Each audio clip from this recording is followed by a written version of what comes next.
Olá pessoal, tudo bem com vocês? Eu espero que sim.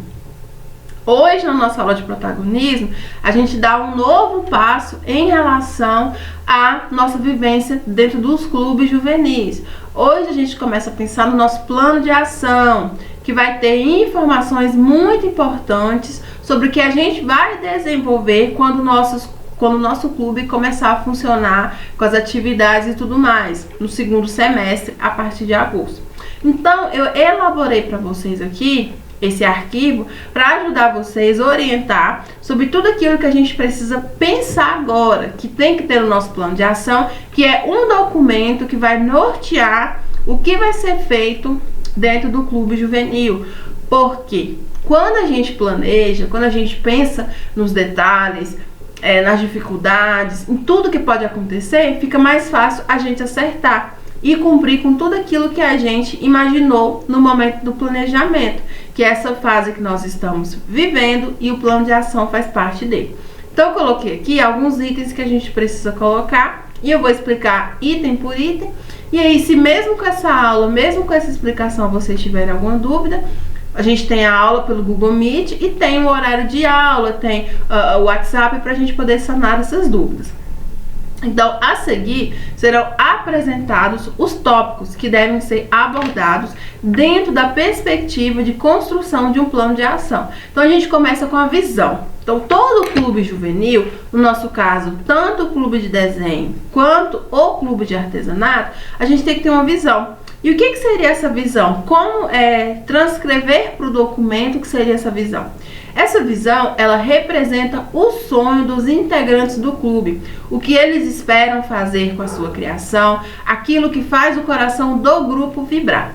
Ela precisa estar bem definida e tem que ser realista, por isso, evita confusão e, o melhor, evita que o grupo acredite que poderá fazer mais do que aquilo que é possível. Então, essa visão é realmente o que a gente espera fazer com essa criação. Então, se você participa do clube de desenho, quando você escolheu esse clube, que foi o clube mais votado, que foi proposto por um dos integrantes da turma, o que você espera? O que você espera que esse clube traga de diferente para a sua vivência? Então, o que vai acontecer? Cada um vai colocar essa visão e nós vamos chegar num denominador comum. A gente vai ter um momento pelo Google Meet, onde eu vou mostrar para vocês tudo que os estudantes que participaram dentro do prazo apresentaram, até a gente chegar a uma visão que consiga trazer um pouquinho do que cada um espera e acredita que esse clube possa agregar na nossa formação. Não somente de vocês, mas para mim também, como professora mediadora, que estou junto com vocês em cada uma das etapas. Depois, a gente tem os valores. Qual é a pergunta que a gente pode se fazer? Quais são os valores nos quais os integrantes do clube acreditam e que são importantes para realizar a sua visão? Os valores, eles têm que ser coerentes e praticados por todos os integrantes. Se o clube tem como valor a ética, todos devem agir de maneira ética. Se a harmonia é um valor, todos devem atuar de maneira a estimular e a preservar a harmonia entre todos. E isso tudo deve estar presente no código de ética a ser elaborado pelo clube. Então, além de estabelecer nesse momento tais valores, a gente também tem que pensar em uma forma de construir o nosso código de ética.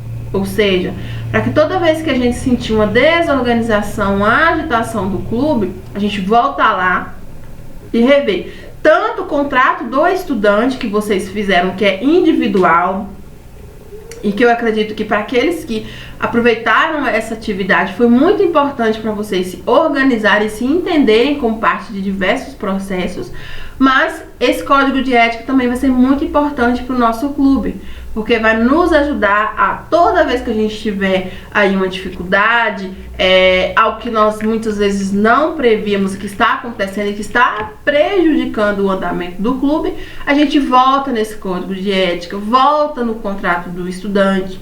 A gente pode elaborar também um contrato de convivência, porque a expectativa de nós voltarmos presencialmente ou de forma híbrida, ou até mesmo continuarmos no REAMP, sabendo que a gente vai colocar o clube em prática, nos força a ter essa visão de fazer, de criar estratégias, mecanismos para que a gente consiga trabalhar melhor. Porque se um não faz o seu trabalho, acaba atrapalhando o serviço do outro. Não é uma pessoa só que faz o clube acontecer. Não é o líder, não é o professor mediador, não é 1, 2, 3 alunos. São todos participando para que realmente aconteça. E é isso que a gente quer, que aconteça. Depois, a gente tem a missão. Então, qual é a pergunta que a gente pode se fazer para entender e conseguir transcrever o que seria essa missão? Qual é o impacto desse clube juvenil deseja causar na vida dos participantes e nas atividades estudantis como um todo? Então, qual seria a missão desse clube? Pensando no impacto com os estudantes que são do 7º ano B, mas também com os estudantes que fazem parte da rotina do CEPI. Porque, na verdade, esse ano a gente não vai ter os clubes juvenis com reagrupamentos, com estudantes de todas as turmas. Mas quando a gente faz um trabalho bem feito, a ideia é que esse clube também impacte de alguma forma os estudantes das outras turmas. Porque eles vão ver o que a gente está fazendo e isso pode de alguma forma inspirar. E nada impede também que o que você aprenda dentro do clube, você compartilhe com um colega de uma outra turma, em um momento que vocês estejam juntos. Então é muito importante que essa missão ela seja bem esclarecida por nós e que a gente sempre se lembre dela quando vocês sentirem dificuldades, quando o desânimo bater, porque isso faz parte de todo o projeto. A gente tem altos e baixos, mas com o planejamento e com a clareza do que a gente quer e onde a gente pode chegar, acredito que tudo fique mais claro, fique mais leve, fique mais tranquilo. Depois, a gente tem os objetivos, que a gente já colocou naquela ficha de planejamento. Então, a gente até pode trazer aqueles objetivos para esse plano de ação. E quem quiser acrescentar alguma coisa, o que tenha enviado, mas não tenha enviado dentro do prazo, a gente pode discutir aqui. Então, o que é o objetivo? É o que o clube vai fazer com a sua criação. O que ele pretende criar, qual é a razão de sua existência, o que vai fazer e por quê. E tudo isso tudo tem que sempre estar relacionado com a visão, que é o primeiro tópico que a gente vê. Depois a gente tem os resultados esperados. Então não é o que a gente atingiu, é o que a gente espera atingir com a finalização das nossas atividades. Então elas precisam ser possíveis de serem alcançadas. Então a gente não pode pensar em algo que é muito difícil, que vai exigir materiais muito elaborados. Por quê? Porque tem que ser algo que todos os participantes consigam fazer. Então não faz sentido, por exemplo, dentro do clube de desenho, você pedir, por exemplo, uma caneta que é difícil de comprar, que tem um valor elevado, se você já tem uma noção que grande parte dos estudantes não vai conseguir ter acesso. Então você vai perder em participação considerando um material que talvez a gente pudesse substituir por outro alternativo, que mais estudantes podem ter acesso. Então é sempre pensando nisso, pensando na diversidade de estudantes que nós temos, que fazem parte do nosso clube, que são estudantes que têm realidades distintas e que a gente tem que pensar do estudante com o mínimo de ferramentas e com o máximo de ferramentas eles consigam participar, cada um na sua individualidade. Então tem que ser algo possível. Não adianta a gente fazer um plano de ação perfeito, digno de aplausos, se na prática a gente ter aí que só 20, 30% dos estudantes vão conseguir colocar em prática. Não foi algo executável, não foi algo viável. Eles ajudam a manter um ritmo de trabalho no grupo, que deverá estar unido e atuando na sua busca. Quando isso é alcançado, podemos avaliar o grupo como eficaz. Então, quando a gente estabelece os resultados que a gente espera, por mais que a gente seja humilde na proposição desses resultados, a gente sempre trabalha, vamos trabalhar porque a gente precisa alcançar esse resultado, a gente precisa disso. Então, acredito eu que vai ficar mais fácil para vocês. Dentro dessa perspectiva, a gente também tem que pensar nas prioridades, ou seja, é aquilo que é importante para o clube, para que o clube atinja os resultados esperados e para onde deve estar toda a sua energia. Se a atividade do clube é um jornal, então estimular o grupo a trabalhar com instrumentos musicais não deve ser uma prioridade para esse clube, mas ler, escrever e pesquisar. Então, na hora da gente propor as atividades, sempre pensar no que é prioridade. Porque a gente sabe que a gente tem aí o ano letivo, com os dias certinhos, mas às vezes tem um feriado, às vezes tem uma atividade proposta pela escola e às vezes a gente não vai conseguir, vai precisar de mais tempo para desenvolver uma certa atividade. Ou às vezes você aplicou aquela atividade no tempo que você previu, mas às vezes a turma demorou mais. Então às vezes você vai ter que atrasar a próxima tarefa. Então é bom estabelecer prioridades para você não chegar no final do ano e não ter chegado até a última tarefa. Então, prioridade é tudo. Ainda mais no ano letivo, onde a gente tem tanta coisa para se preocupar, estabelecer prioridade é uma etapa muito importante. Porque aí você não vai ter, ao final do projeto, lá em dezembro, que a gente vai ter a culminância, a frustração de não ter cumprido com aquilo que você propôs junto com a turma. Então vai ser uma frustração tanto para mim como professora mediadora, tanto para vocês que já estão se empenhando tanto para que esse clube funcione. Depois a gente tem as estratégias, que é basicamente o que a gente colocou lá naquela ficha de planejamento. A gente vai pegar elas, a gente vai ver se vocês querem acrescentar alguma coisa, mas o que a gente colocou naquela ficha já é muito pertinente, é o que vocês querem colocar. Essas estratégias, nós podemos entendê-las como os meios e tudo aquilo que você vai usar para atingir os seus resultados. Então, para chegar no resultado, você tem que traçar uma estratégia que seja possível, executável e que esteja dentro das suas prioridades. Por exemplo, se você quer que o seu clube seja bastante conhecido na sua escola, então você vai precisar de se utilizar de estratégia de comunicação e divulgação de maneira muito forte. Então, por exemplo, o nosso clube de desenho, ele pode trabalhar, por exemplo, com a produção de cartazes diferenciados para chamar a atenção para a existência dele, para que os estudantes saibam que ele existe e que ele está ali para, de certa forma, prestar um serviço para aquela comunidade. Então a gente pode participar de muita coisa. A gente pode até ter uma parceria com a coordenação para divulgar alguma coisa, fazer desenhos. A gente tem muito estudante no CEPI que gosta de desenhar, principalmente animes.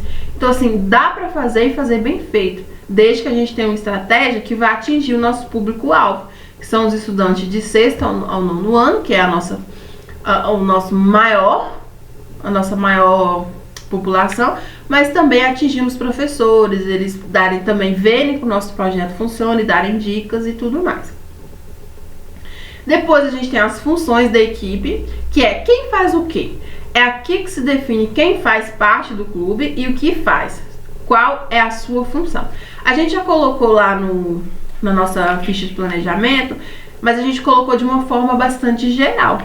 Nesse momento, como a gente tem um tempinho para fazer isso, vocês podem se organizar em grupos e a gente começar a delimitar de uma forma mais detalhada o que cada um vai fazer.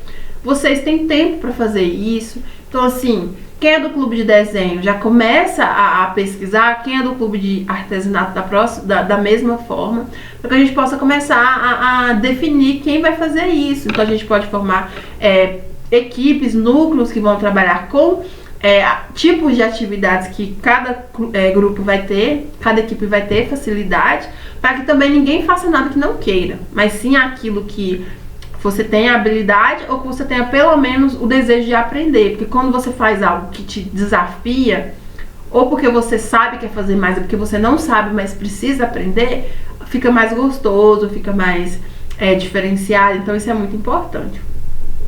A gente tem um plano de atividades que, de acordo com algumas orientações que eu pesquisei, as atividades que a gente entrega e que a gente afirma que vão ser realizadas dentro do clube, a gente precisa entregar um plano de atividades. Ali vai ter a metodologia, o objetivo, tudo que vai ser feito.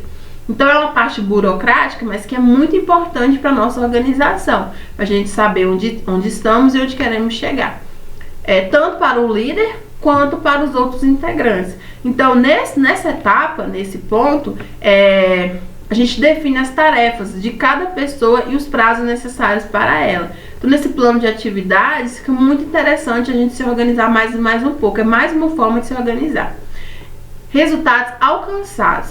Essa parte aqui funciona da seguinte forma. No final do ano, o clube vai divulgar os resultados que alcançou. Só descer aqui. Os resultados que alcançou depois de um ano de muito trabalho. vocês concordam comigo que a gente vem trabalhando muito para que esse clube funcione. De muito trabalho legal, tem que ser algo prazeroso, desenvolvido por todos. O sucesso ou o fracasso do nossos clubes juvenis, ele é atribuído a todos. É como um time de futebol. Quem ganha não é só aquele que fez o gol da vitória ou do goleiro que fez a defesa que foi determinante para a vitória. É todos. É um ou todos.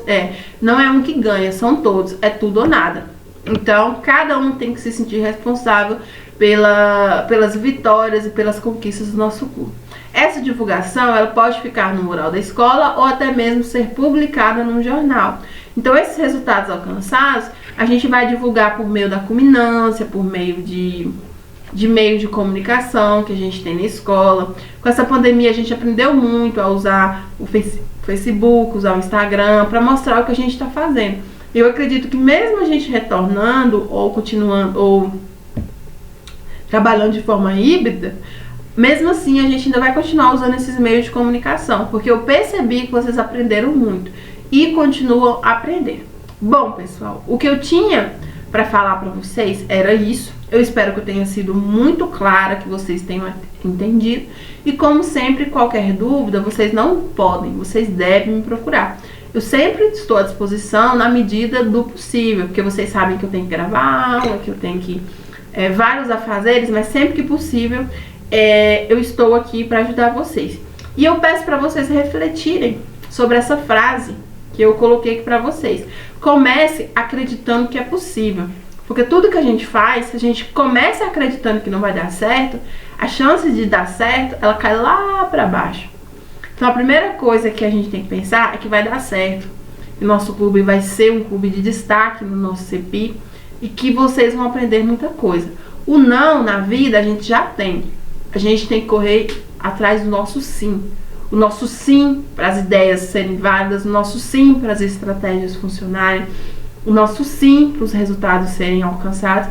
E como sempre, eu estou aqui apoiando vocês, mediando os debates de vocês e sempre muito feliz com a participação de todos.